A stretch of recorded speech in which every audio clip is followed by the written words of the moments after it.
Hello, hi, and welcome to EmpathicFire. I am your reader, Jay. These are going to be general messages for the sign of Capricorn in February 2020. What's going on, Capricorn? How are you all doing? I hope you are doing well. Capricorn, January, it's in the rear view. How was it? How was your first month of 2020? Hopefully it was a wonderful month. I had a great start to the year, and I'm hoping that trend continues. I'm wishing that for everybody who watches this, who's a fan of me, who's a supporter of me, a subscriber, a good friend, a best friend, it doesn't matter. Even an enemy? Do I have enemies? Probably. I don't know. Anyway, hopefully your year has started off wonderfully, and hopefully your Valentine's Day also goes wonderfully too, whether you are solo dolo, single pringle, or you're married, you know, with 6 kids and another one on the way. I don't really care. I hope that that day is a wonderful one for you, full of love and support and affinity and affection amongst all the people you love, not just romantic entanglements. You know, love is bigger than the person who you're married to, committed to, or having, you know, regular casual relations with. It really doesn't matter. So Capricorn, whether you're celebrating or not, I hope that day is a wonderful one for you. All right. Capricorn, I have shuffled off camera. That is your main spread there. I'm going to shuffle now on camera for your outcome and your overall energy. Once all of the cards are out and they're lying face up on the table, that's when the reading begins. Timestamp is in the description box if you want to jump ahead. Also down there is the information you need. If you want to get a personal reading with me, you simply tell me your question, you pay me through PayPal, I say okay, I get this to you in about 2-3 days. That's the current turnaround right now. And then your video is uploaded here to YouTube privately. No one else can view it but you. And that is the end of the deal. But if you have any questions on what to expect, or if you want to clarify something before you place an order, you can email me at the same address and I will answer you as soon as I can, okay? Anything else? Oh yes, please remember liking, sharing, subscribing, and commenting, doing all that fun stuff. Also shows support to the channel if you're not going to purchase a reading or do a donation through PayPal. Doing any and all of those things would also spread the love and you know, give me some type of clarification that I'm doing a good job here. So if you want to help a girl out, you can do any and all of that stuff, all right? Capricorn, let's get into it. Please show me Capricorn's outcome for February 2020. Outcome for Capricorn in February 2020. Please show me.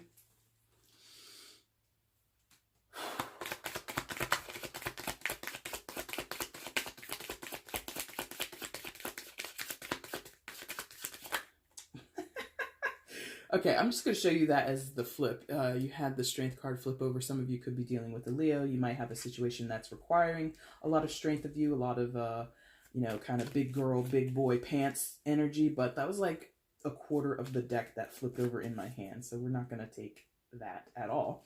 But let's see. Outcome for Capricorn, please, in February. Thank you. Bottom of the deck is the overall energy. Excuse me.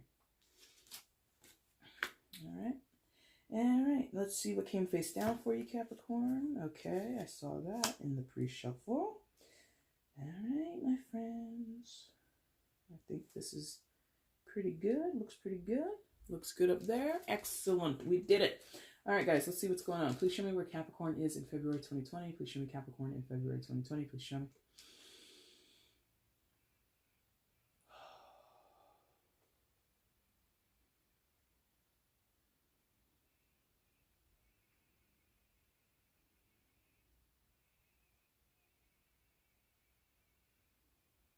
Okay, wow. I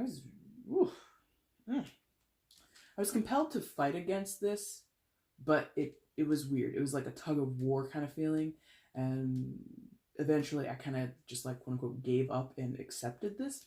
And I don't know why. I'm normally just asking to be an open vessel. I want them to show me and give me confirmation, and they did. But then I was like, "Are you sure?" And they're like, "Yes." Are you? Nah? And it was like this back and forth, back and forth.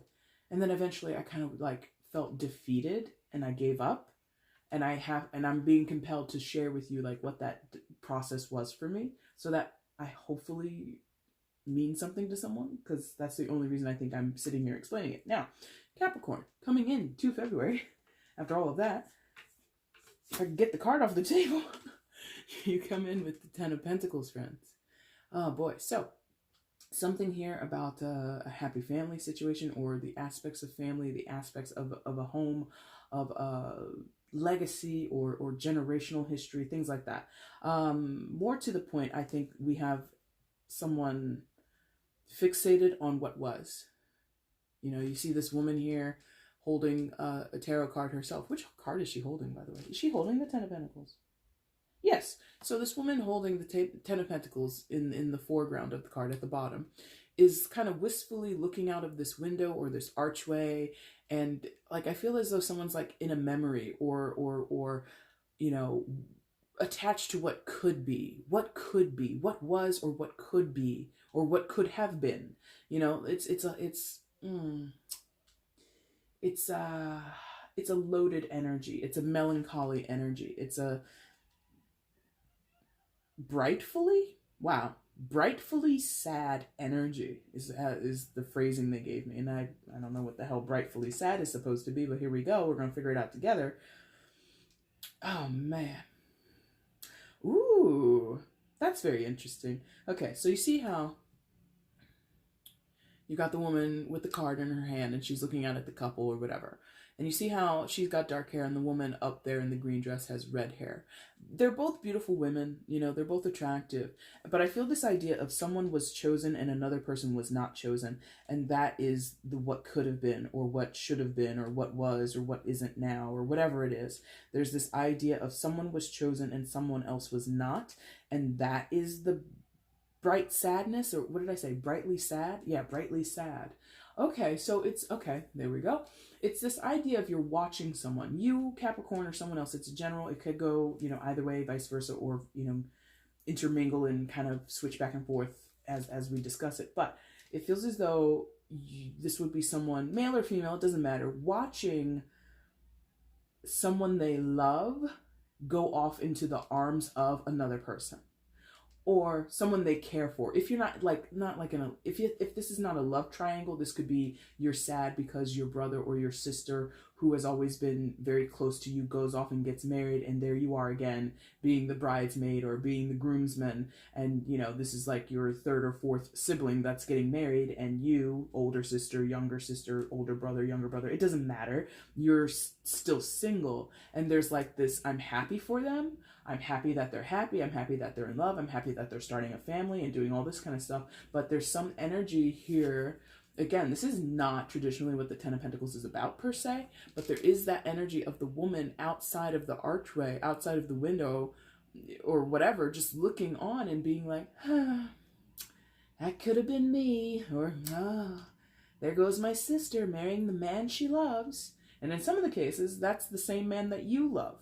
You know, if this was you, Capricorn, or whoever down here in the corner of the card, you might have been in love with the same person that your brother or sister is in love with. And that is like some weird soap opera kind of stuff, but you know, life imitates art and art imitates life, right? So that rings true for at least one person.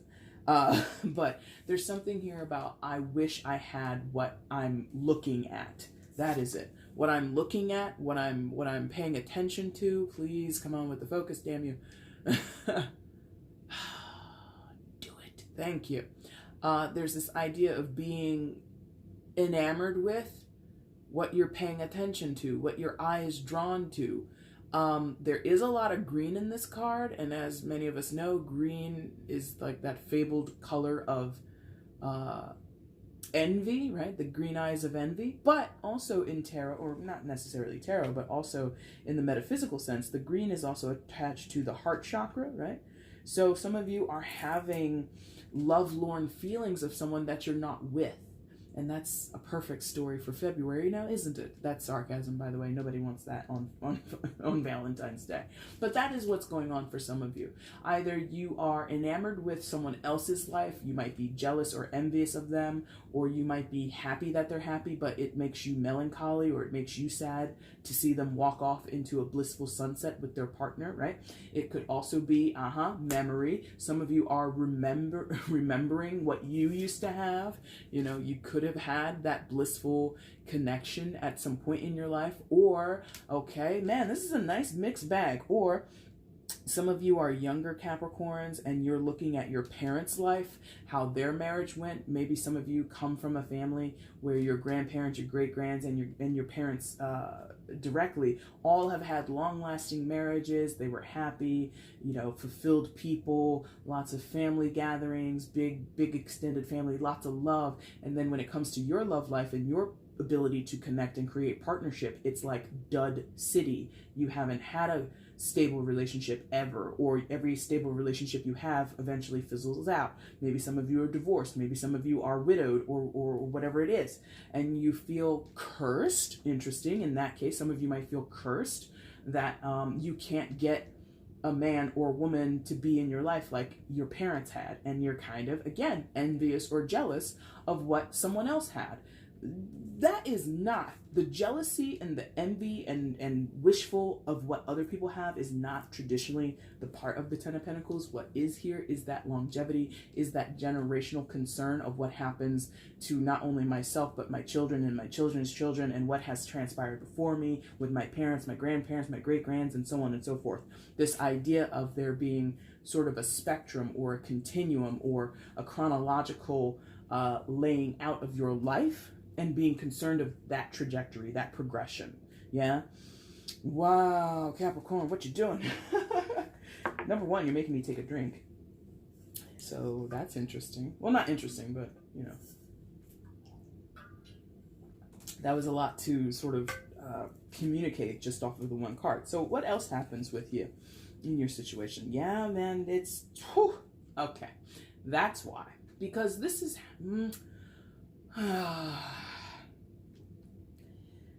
I'm gonna say that for the most part, the Ten of Pentacles is the present moment. I feel as though we're going to be talking about something that is either happening concurrently or is coming from the past or is lingering from the past. Because what I'm sensing, oh man, it's difficult. Okay, come on. Sag? I just did Sag, so I apologize. But as it's a slip of the tongue, maybe some of you are dealing with the Sagittarius. But Capricorn.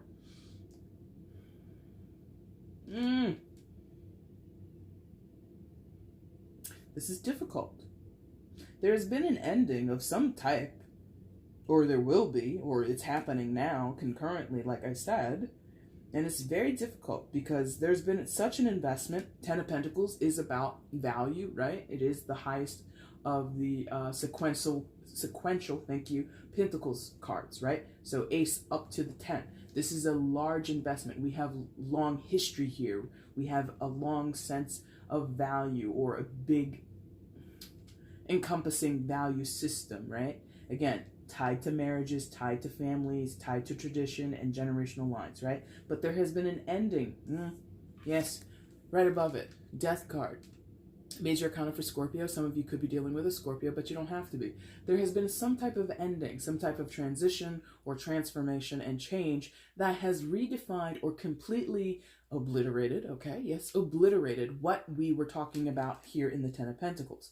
Some of you, again, you're watching the person that you love walk off with someone else. That has ended your chance to be with them, right? Some of you are watching your best friend get married, and something about your friendship now changes because two single ladies and can't maintain that single lady lifestyle when one of the chicks is married. Like, that's just not how it usually goes. So some type of change to the circumstances around you, the marital statuses of you or someone else around you, is just like, it's rewritten the entire story here. Okay. Again, this idea with the Death card that some of you may or may not be widowed or widowers or whatever it is, and that has changed you. You know, oh yes, oh, that is definitely painful.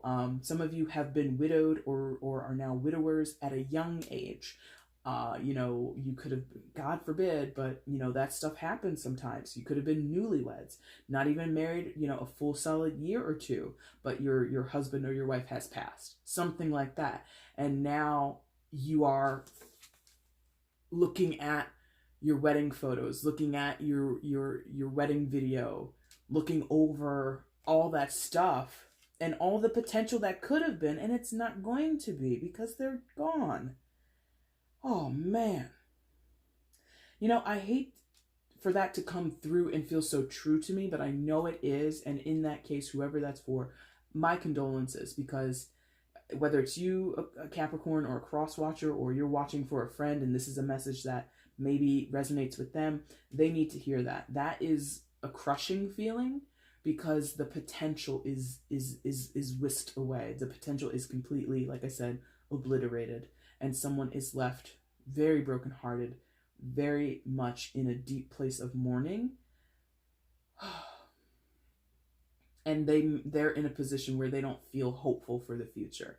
If you were in your 20s or your 30s, or hell, even in your 50s, and maybe this is the first time you were ever married, or maybe this was your second or third marriage, but this felt like the one. There's something about, in the case where someone has been widowed or they're a widower, right? That person, your spouse, your connection, even if you were never married, even if it was just like, we were together, but we never actually got married, I don't care. Man, losing them is very painful. And I don't know what to tell you in this moment, because it's all going to sound really trite and useless and pandering and all that kind of stuff, but I want to give acknowledgement to whoever's experience that is, okay? Because death in the tarot, number one, is not always about mortal, literal death, but they just as I was getting into this death card energy, as I was interacting with the card, they just gave me that storyline. Like tragic loss, unexpected loss of a loved one has left someone in a tailspin, in this deep melancholy, just constant reminding of and fixation on what was or what could have been, if not for the loss of a person.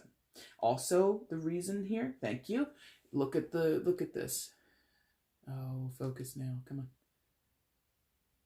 The death angel is young, and the man standing by the grave is also young. Not to say again, you could have been in your 50s or hell, even older, but there is this idea of the relationship was young. The connection was young. It never fully took off. It never fully developed into, again, the potential of this. It was cut short, okay? Wow. That still applies to those who have not lost a connection through actual death, mortal death. You could have lost the connection because of a breakup. You could have lost the connection for whatever reason. That idea of things being cut short, quote unquote, cut short, is here. Many of you, not just one person, but there is this strain in the Capricorn energy that says we never got a chance. We never had our chance. Yeah.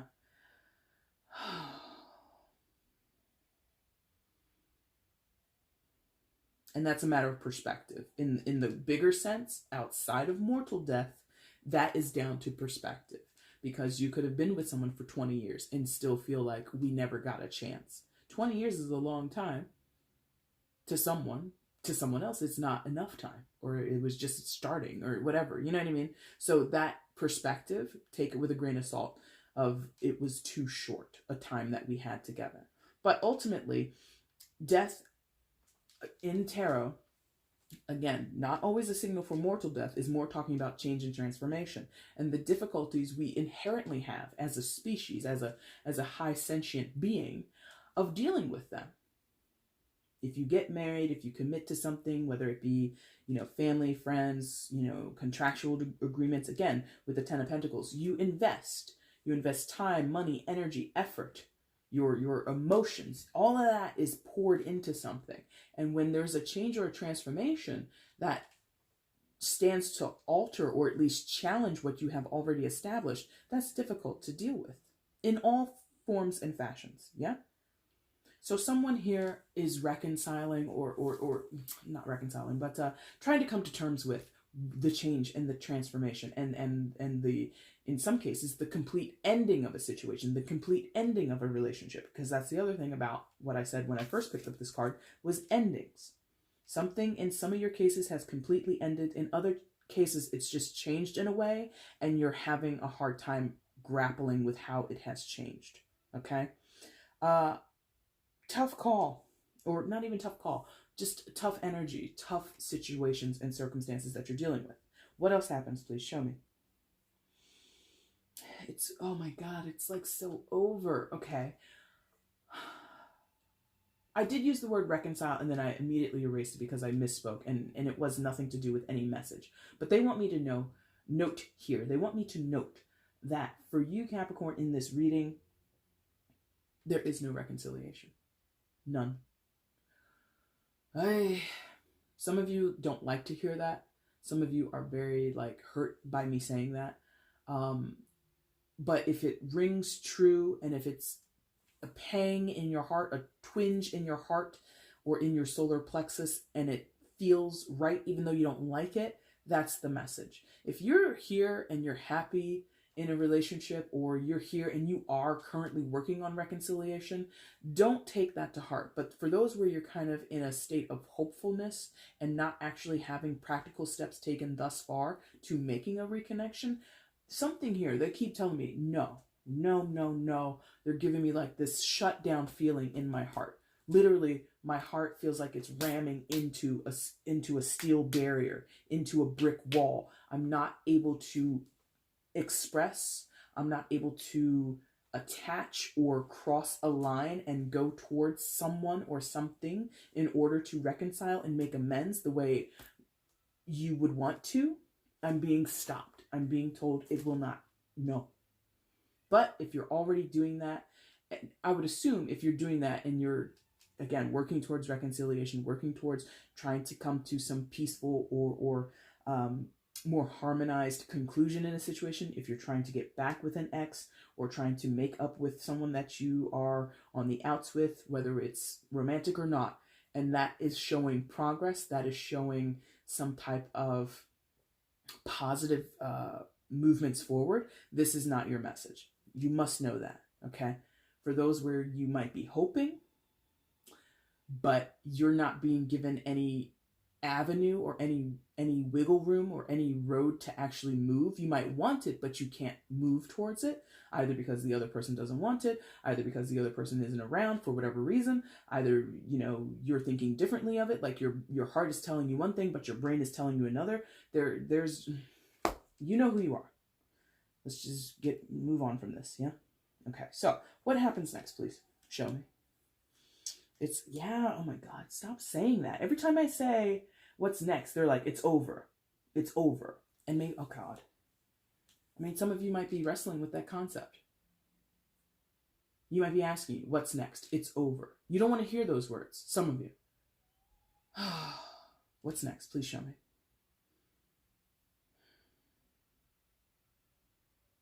You know it is. It's bittersweet. This is someone, okay, thank you. Excuse me, Capricorn. Your connection with someone, 6 of Cups. Very genteel. Very harmonious. Whether this is someone you knew, someone you know now, someone you're connected to now, someone that you were connected to but now they've passed. Whatever. This is, in some of your cases, and you know what I'm going to say shortly after, this is for some of you a soulmate situation. However, if you've been with my channel for a while, Capricorn, you know what I feel about soulmates. It's a word that people want to use and kind of lighten up or put sprinkles and fairy dust on everything. Soulmates are not always pleasant energies. If there's anything you ever learn from me, Jay, here on Empathic Fire, is that soulmates are not always positive. Therefore, I don't want you to walk away thinking that I'm saying soulmate, but then I'm giving you this terrible reading. How does that go together? How does that work? It goes exactly the way that I perceive, and I try to tell people what a soulmate is. So please, if you're thinking that the person who is your soulmate, if they're still around and there's this desire to reconcile, it doesn't mean that you're supposed to be together. Soulmate energy is not innately and inherently pleasant. It's often met with a lot of tumultuous energy or trying energy or certain situations and circumstances that really drive you to the brink of your emotional well-being in some cases, right? So take it with a grain of salt. If you recognize someone as a soulmate But you're sitting there and going, well, how are they my soulmate, even though I'm in intense pain and agony and frustration and sadness over them? That fits the bill, friends, okay? It's not to say that you will never have happy times with someone who is your soulmate. You definitely will. But there are shitty times too. And they are just as valuable and they are just as important. So I say all of that to say, if you know or believe that you have a soulmate, please don't think that it's supposed to be without some type of difficulty, okay? Now, more to the point, the Six of Cups talks about nostalgic energy, talks about attachments or connections from a long time ago. So some of you are connecting with someone that you've known since your childhood or young adulthood. Some of you are connecting with people that remind you of your childhood, or they remind you of the better times when you were younger, or when you come together, you guys, mutually turn into kids. You're very spirited, you're very lighthearted, stuff like that. But more to the point, the energy that I'm getting is someone apologizing for not being here with you. Someone apologizing for not being who you want them to be, or you, them, it's a general, it can go the other way, all right? But someone is apologizing because as good as we have it, or as good as we had it, we just won't have it that way again, or I'm just not going to be able to live up to those standards, or you're not going to be able to. There's something here where one person is recognizing, I messed up, or I will continue to mess up, or, this thing has gone as far as it is meant to go. Again, soulmates do not have to be in your life forever, okay? Some are just here for a time. Some are just here for a few months, a few years. In really crazy, intense relationships, just a few weeks. And again, soulmates do not have to be romantic. That's the other caveat here, okay? I could be talking about, like I said, you're watching a family member, a relative, a good close friend go off and get married. Your best friend could be your soulmate. And now that he or she is married, their life now becomes more attached to their spouse, meaning the dynamic between the two of you as soulmates will change. Again, it's not to say that you won't ever speak again, but that dynamic, that camaraderie, that soulful connection is now done. Yeah? In some of your cases, that soulful connection is now done. It doesn't mean it never was true. It doesn't mean that it was never impactful or important. It just means that the role that connection played in your life has completed. And someone is apologizing because you or them or the pair of you know, that was the ride, man. That was what we were meant to do together. I'm sorry we couldn't have more. Whether that's because someone is married to someone else, whether it's because you guys have walked away from each other and it's toxic and you need to release it, whether someone has passed on, whatever the reason, it's like being both happy and sad that we had what we had. Happy to have lived it, happy to have experienced it and shared it with one another, but then sad because we got to let it go. We got to let it go. Wow. Capricorn, Jesus Christ, what is going on with you guys? What happens next? Yes, we go away. We go away.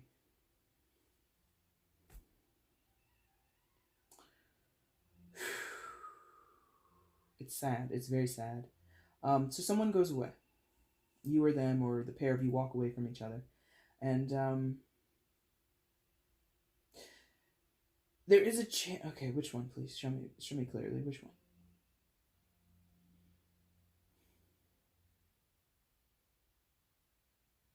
Yes, okay. So, Six of Swords, next.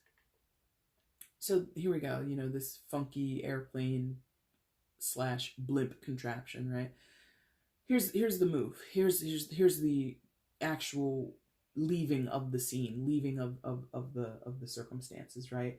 This is someone, renting the rental truck, packing up their boxes and going. This is someone, putting in their 2 weeks notice at the job. This is, in some cases, someone, taking their last breath. Whatever way in which the Six of Swords is the exit, this is the exit.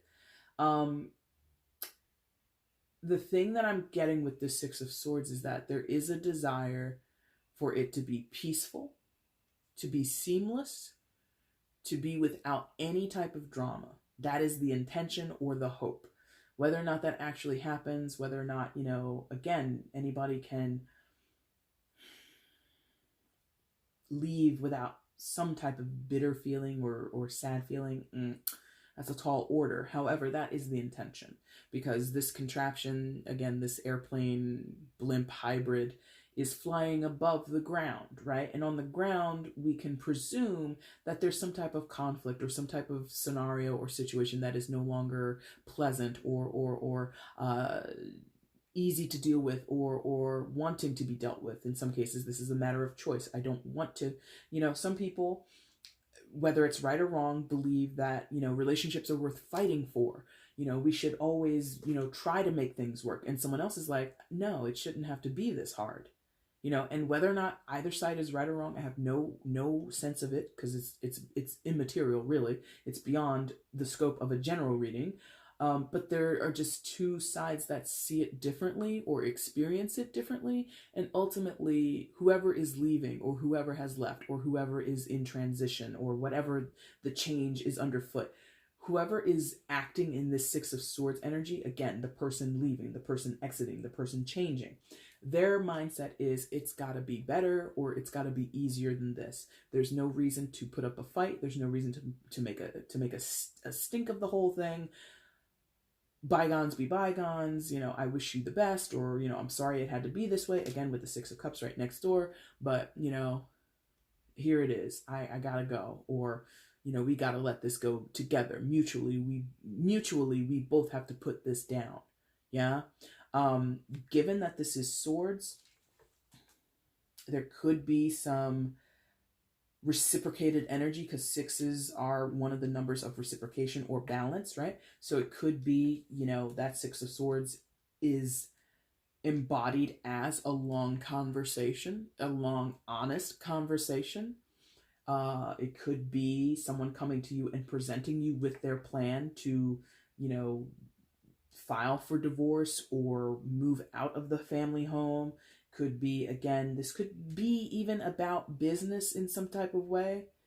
You're all going to have this differently, but I feel as though whoever is here, and a little bit in the Death card, they want to do it right. They want to be straight up about it. They don't want to be mysterious or misleading in their intentions or misleading with their behaviors and their decisions. There are many ways in the tarot which people can choose to exit. The Six of Swords, in some cases, is quite direct, as opposed to, say, the Seven of Swords, which is much more sneaky, right? But the Six, I feel, okay, thank you. The caveat with the Six is that it might be sudden. So that could be also why someone is apologizing. Like, suddenly, I'm dropping all of this on you. I'm letting you know this right here, right now. I'm finished after today. I don't want to do this anymore, or I'm going to begin the process of packing up and getting my things and leaving.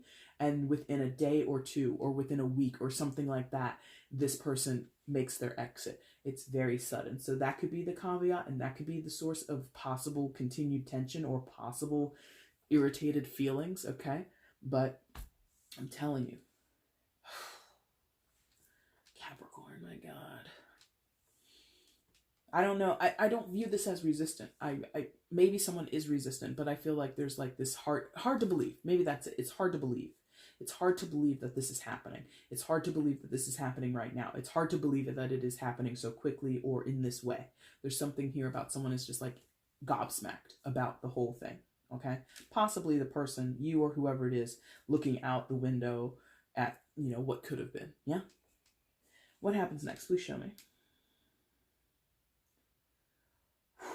Okay, that's what I'm talking about. Oh! Wow. Okay. So remember I just said there's something here about the way in which it happens, and it could happen fast. Number one, the Knight of Swords, right? Air sign energy. Come on with the focus. Damn you. Oh, this is so annoying to me. There we go. Knight of Swords. Air sign energy, Gemini, Libra, Aquarius. Some of you could be dealing with an air sign, but you don't have to be. Remember how I just said, like, fast, quick, quick, quick. This is the fastest Knight. The Knight of Swords. Very quick, very fast. Decisive energy. basically determined energy, self-possessed energy, or kind of going with their hunches, going with their inclinations, and following through. Whether it's good or bad, whether, you know, they step on people's toes along the way, that's kind of the price that needs to be paid, or it's kind of, you know, a hazard of the job, so to speak. That's not the correct terminology, but you get what I mean. This person acts in their own best interest, and in this case, I am feeling the apologetic energy because the Six of Cups is right above it. And that was what I was reacting to when I made whatever high-pitched voice that I was making. Because if you look, they're not actually the same. I mean, if you get down to the details of the person, of the face. But look how similarly these two characters are dressed. Oh my God, with this focus, that is crazy. Look how... Wow, look how it's moving and all that stuff. That's crazy. I will have to fiddle with these freaking settings. But as you can see, they're both dressed in flight jackets, right? Like they're fighter pilots or whatever. So there's this energy here. My God, I hate this freaking thing right now. There is this idea that the same person that has to leave quickly and is kind of making no bones about it, I think I mentioned when I was talking about the Six of Cups, they might also be apologizing for being such a abrasive exit or such a sudden change.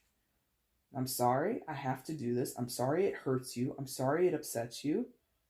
But, but this is what I have to do, or this is what we both need, or this is what I need, or, you know, I can't take this anymore. Some of you, it might be a little bit more adversarial than what I'm expressing at this moment.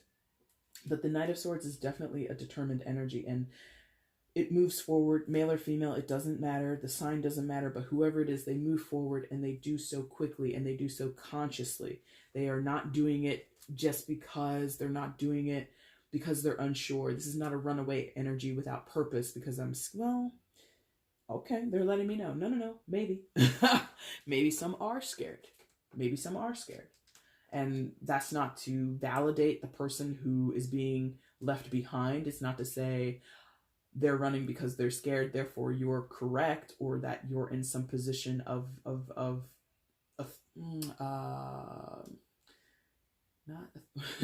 it's not to say that if someone runs from fear, they're lesser than you or someone else.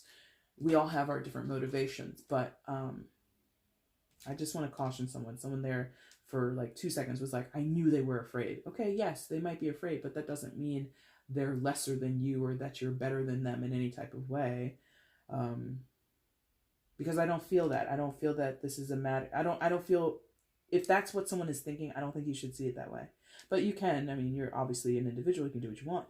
Limited is what I'll say. Yeah. With the Knight of Swords and the landscape and everything, this is like possibly literally someone like absolutely like leaves the country, leaves the state, leaves the city, whatever it is. Look at how this thing makes the camera move. That's so weird. I got to look into that. Anyway, so there's this idea of, you know, because here they're in the city, right? In the Six of Cups, they're in like this industrial place. No mountains, no snow, very smoggy. And now we're up in the mountains. We're up in, you know, the middle of nowhere.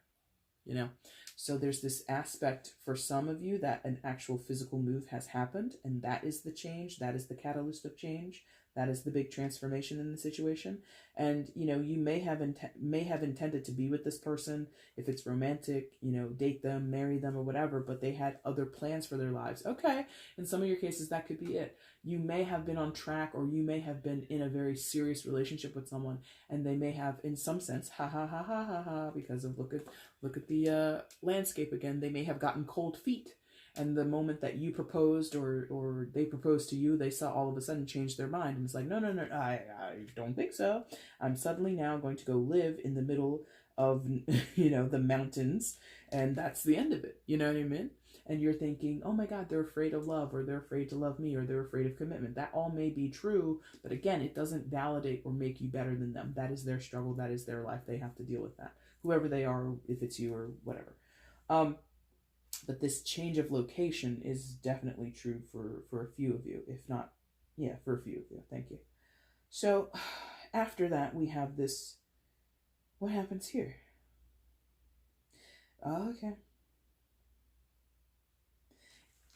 That jumps out very poignantly, as that was what I was just mentioning with the Knight of Swords. You have the King of Pentacles, a very solo. Well, the King of Pentacles isn't always about being solo, but here we have a very self-contained and self-possessed energy, earth sign energy, towards Virgo, Capricorn. This could be you, could be another earth sign, doesn't really matter. I'm just telling you what the Pentacles represents. So self-possession, self-possession, self-possession. I feel that this is someone who is realizing or coming to terms with, I'm better off alone, or you are better off without me, or we are just better off being away from each other right now.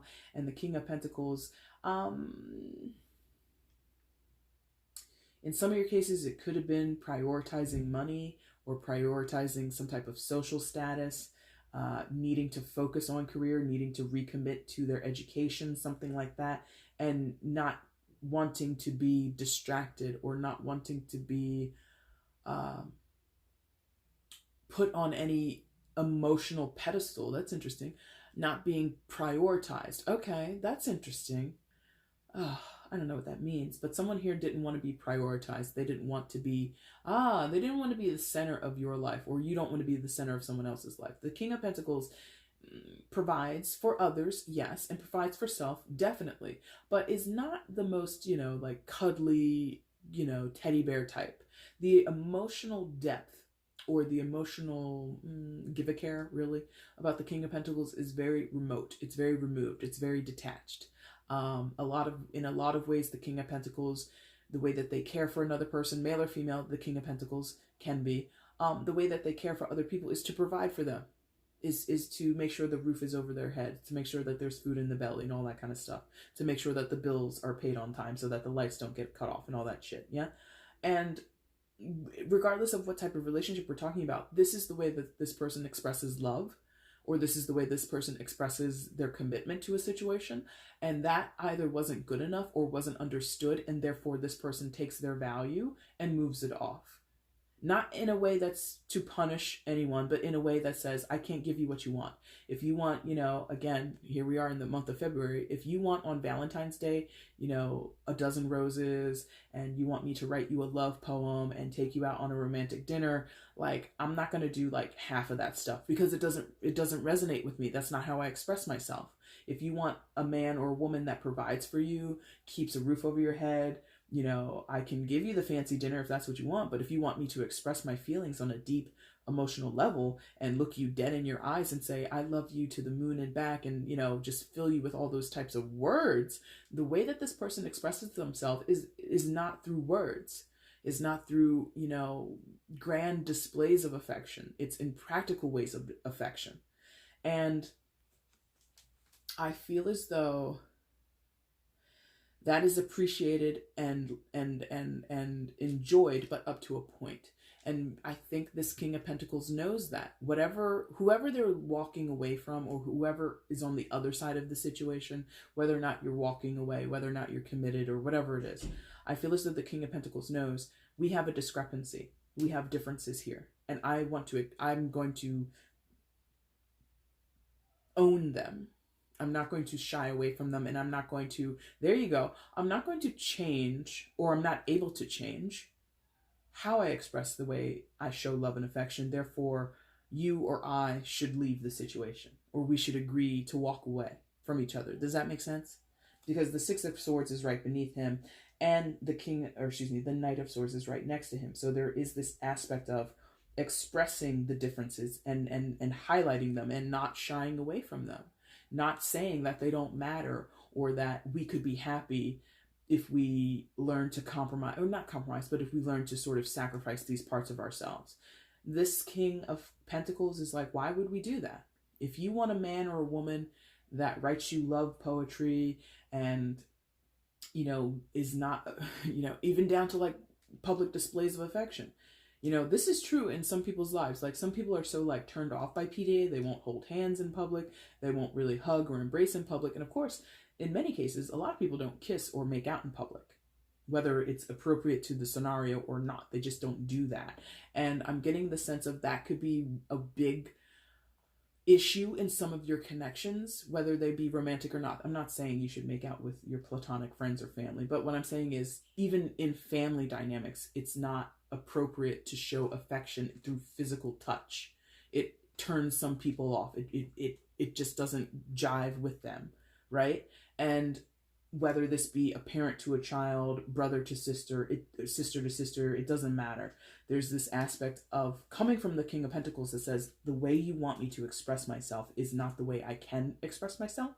So why are we trying to make this work?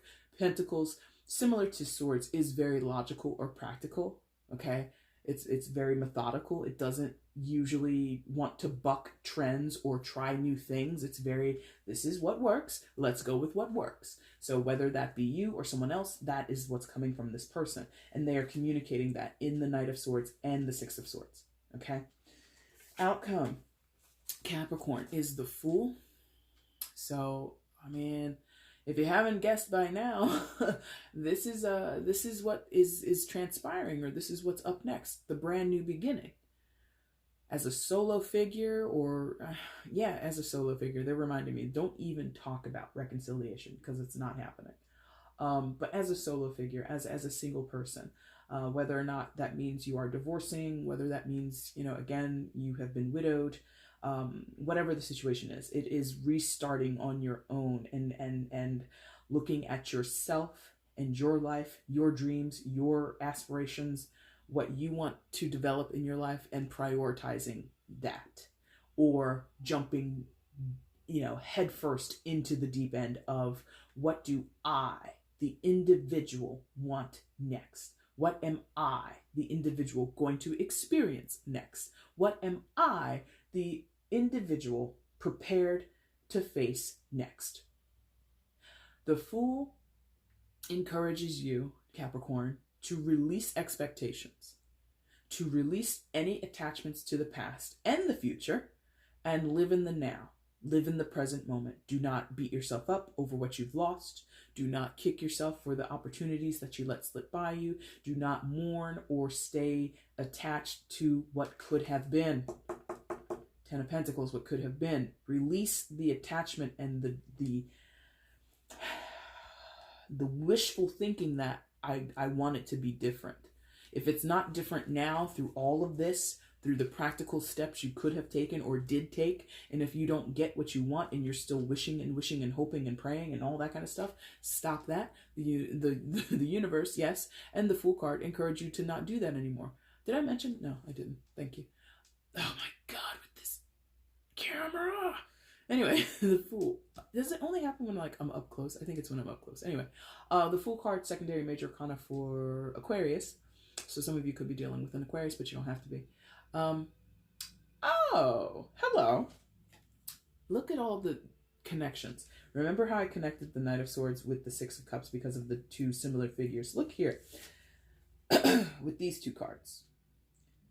Number one, there's two there. There's two little, what are these, Bichons? I forget, I don't know dogs that well, but you got two little white dogs there. And then now in the Fool card, there's only one. We've downsized, friends. Again, with this is so crazy. I hate it. Anyway, so we've left something behind. We've minimized. In some of your cases, this is like leaving a family situation, leaving a home situation, and going and living on your own.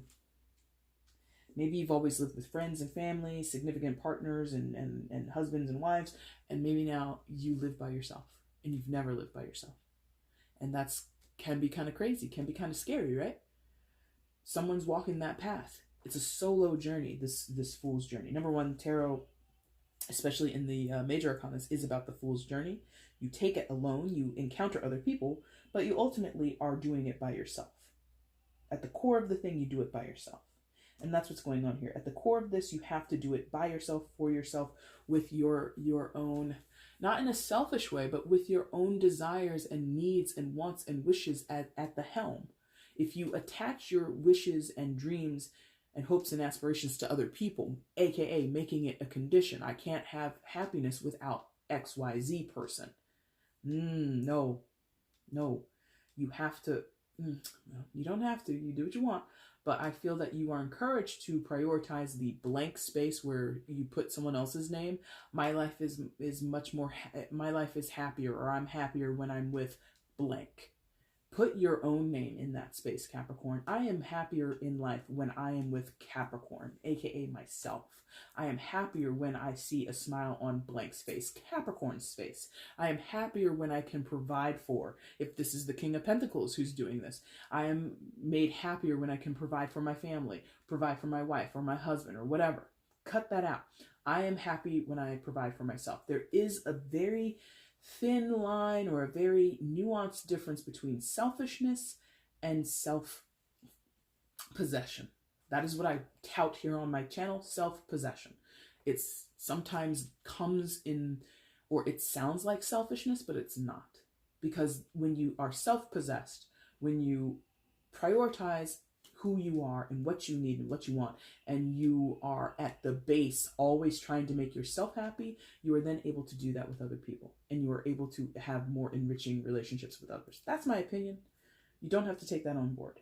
Now, overall energy, Capricorn, is the Four of Swords. So, rest, respite, retreat in some cases, but ultimately, reflecting on the situation at hand, reflecting on how you feel, how you think about it, and trying to find some peace with it, make peace with it, release it in some cases, you know, come to terms with certain losses or changes that are out of your control. Okay, that's the other thing with the Four of Swords. I think we take a break from trying to exert or push a certain agenda, or, you know, force a certain dialogue or force certain communications, or just, it's not giving up. It's like taking a step back, taking a time out, taking a breather, allowing things to be what they are, allowing things to grow or develop as they naturally have to without our energy poured into them. So as this is the overall energy, I think it's more talking about being accepting of change and being able to release expectations from the past, release our connection or attachment to memories or things that used to be that no longer can be in the present and or future moments. Okay. It's difficult. It takes time. You have two elements of time on the card. You do have an hourglass right above him, and right below where his head is, you do have a wall clock. So you have this aspect of time needs to pass. Time perhaps heals all wounds in this case, you know, who knows? And becoming okay with that, becoming at peace with that. Okay? Capricorn, what a reading. Gosh. Number one, my throat is kind of dry, so I'm going to take a drink here at the end. Sorry. But Capricorn, that is your reading for February. If you liked it, there's a like button down below. Go ahead and hit it for me.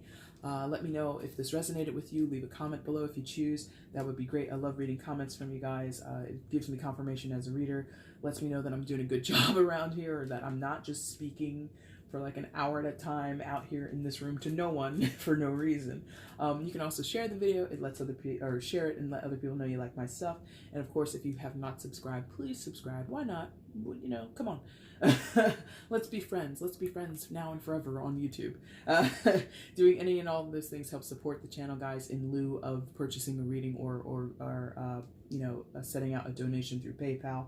So if you don't want to purchase a reading, or you don't want to do a donation, doing any and all of the things that YouTube allows you to do does offer that support and affirmation to me as a reader. So I would appreciate that. Okay.